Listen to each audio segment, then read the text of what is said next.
Welcome.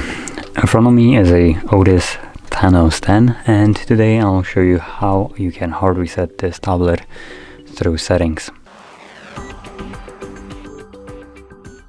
So to get started, you'll want to open up your settings, scroll down to System, Advanced, and select Reset Options.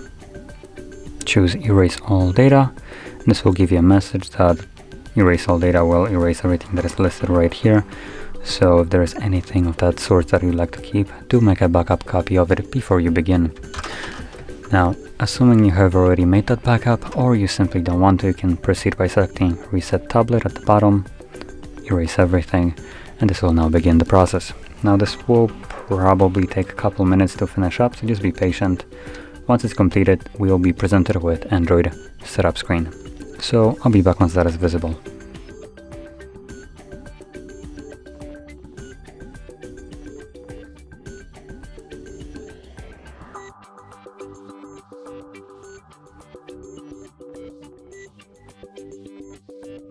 And as you can see, the process is now finished. You can set up your device however you like. So if you found this video helpful, don't forget to hit like, subscribe, and thanks for watching.